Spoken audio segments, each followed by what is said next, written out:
রান্নাবান্নায় আপনাদের সকলকে স্বাগত জানাই। আজকে আমি আপনাদেরকে ঠিক এরকম মুচমুচে একটু মদন কটকটি তৈরি করে রাখবো। আমাদের এখানে কিন্তু এটাকে মদন কটকটি বলে থাকে। আপনারা কি কোথা থেকে দেখছেন এবং আপনাদের ওখানে এই রেসিপিটাকে কি বলে বা এই কটকটিটাকে কি বলে আমাকে কিন্তু কমেন্ট করে জানাতে একদম ভুলবেন না। মদন কটকটি বানানো কিন্তু খুবই সহজ, ঘরে থাকা সামান্য কিছু উপকরণ দিয়ে আপনারা বানিয়ে নিতে পারবেন, সেরকম বেশি কিছু লাগে না। চলুন আজকে মদন কটকটি সহজভাবে আপনাদেরকে তুলে ধরি। মদন কটকটি বানানোর জন্য সর্বপ্রথম আমি 1 চা চামচ পরিমাণে এখানে চিনি নিয়ে নিয়েছি আর নিয়েছি 2 চামচ পরিমাণে রিফাইন তেল, আর তার মধ্যে দিয়ে দিচ্ছি স্বাদ অনুযায়ী এখানে লবণটা দিয়ে বেশ ভালো করে আমি এখানে লবণ আর চিনির সঙ্গে তেলটাকে ভালো করে মিশিয়ে নিচ্ছি। আমি কিন্তু এখানে কোনো রকমভাবে জল ব্যবহার করব না। এরপরে আমি এর মধ্যে দিয়ে দিচ্ছি ময়দা। যে পরিমাণে আপনারা এখানে মদন কটকটি বানাবেন সেই পরিমাণে ময়দাটা দেবেন। আমি এখানে 2 কাপ আর হাফ কাপ পরিমাণে ময়দাটা দিলাম। এরপরে বেশ ভালো করে আমি এর মধ্যে দিয়ে দিচ্ছি কালো জিরেটা কিন্তু দিতেই হবে, মাস্ট কালো জিরে দিতেই হবে। এখানে অনেকে হয়তো জোয়ান ব্যবহার করে থাকেন, কিন্তু আপনারা চাইলে এখানে জোয়ানটা দিতে পারেন, কিন্তু জোয়ানটার থেকে কালো জিরেটা দিলে বেশি ভালো হয়। জোয়ান কালো জিরে একসাথে দিয়েও ব্যবহার করতে পারেন, কিন্তু জোয়ানটা বেশি ভালো লাগে না এই মদন কটকটিতে।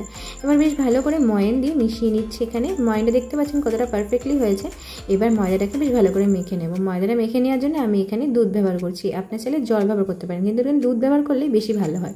এইবারে বেশ ভালো করে শক্ত করে একটা ডো মেখে নিচ্ছি। আপনারা এসে দেখে বুঝতে পারছেন না ডোটা কতটা শক্ত করে মেখেছি, একদম নরম করে না। এটাকে কিন্তু রেস্টে রেখে দেবো প্রায় আধা ঘন্টার জন্য। এখানে আমার হাতে সময় বেশি ছিল, সেজন্য আমি আধা ঘন্টার জন্য রেখে দিয়েছি। হ্যাঁ, আধা ঘন্টা পর্যন্ত রাখার কারণটা হয়েছে আমার এখানে চিনিটা কিন্তু গলিয়ে নিইনি, তাই চিনিটা গলানোর জন্য সময় লাগবে, সেই জন্য আমি আধা ঘন্টা রেখে দিয়েছি।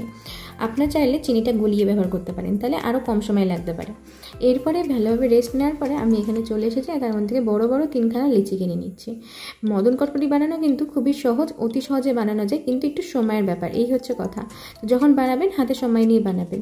মদন কটকটি তারপরে নিমকি যেগুলো আসলে পাওয়া যায়, এগুলো একটু সময়েরই ব্যাপার। আমি আপনাদের কাছে আবার নতুনভাবে নিমকি রেসিপিও তুলে ধরবো। তার জন্য কিন্তু আমার চ্যানেলটাকে লাইক, কমেন্ট, শেয়ার এবং সাবস্ক্রাইব করে পাশে থাকতে হবে, এবং বেল আইকনটা কিন্তু প্রেস করে রেখে দেবেন, যাতে আমার প্রত্যেকটা ভিডিও নোটিফিকেশান আপনার কাছে চলে যায়। এরপরে বেশ ভালো করে হালকা পাতলা করে বেলে নিয়েছি, না পাতলা হবে না একদম মোটা হবে, ঠিক সেরকমভাবে বেলে নিয়েছি। বেলে নেওয়ার পরে চারিপাশ থেকে আমি বেশ সুন্দর করে ধারগুলো কেটে নিচ্ছি, চৌকো করে নিচ্ছি এখানে একটা।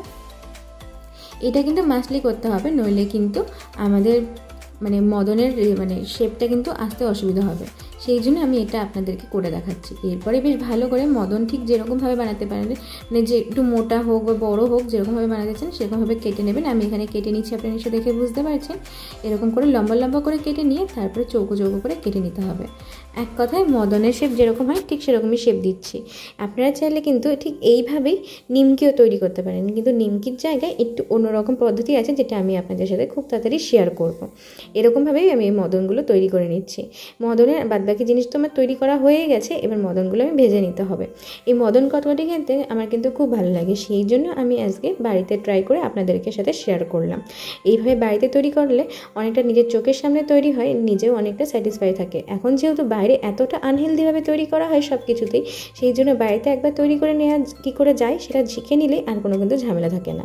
এরপরে আমি এখানে গরম তেলের মধ্যে দিয়ে দিয়েছি। তেলটা বেশ ভালো করে আগে গরম করে নিয়েছি, তারপরে গ্যাসের ফ্লেমটা একদম লোতে দিয়ে আমি এখানে ভেজে নেব।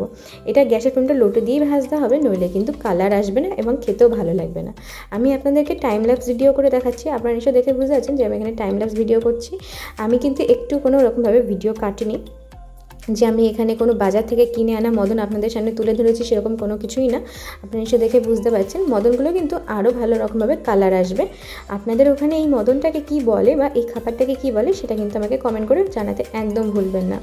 এবার ভালো করে একটু লালচে লালচে করে ভাজা হয়ে গেছে, কালারটা কত সুন্দর এসেছে আপনারা নিশ্চয়ই দেখে বুঝতে পারছেন।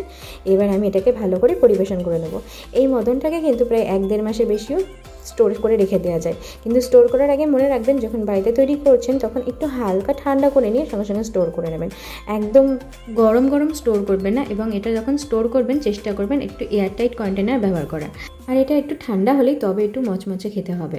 আজকে কিন্তু আমার মদনের রেসিপি তৈরি হয়ে গেছে আর আমি এখানে পরিবেশন করে দিয়েছি। আশা করছি আজকের এই রেসিপিটা ভালো লেগেছে, এবং ভিডিওটা ভালো লাগলে লাইক, কমেন্ট, শেয়ার এবং সাবস্ক্রাইব করে পাশে থাকবেন।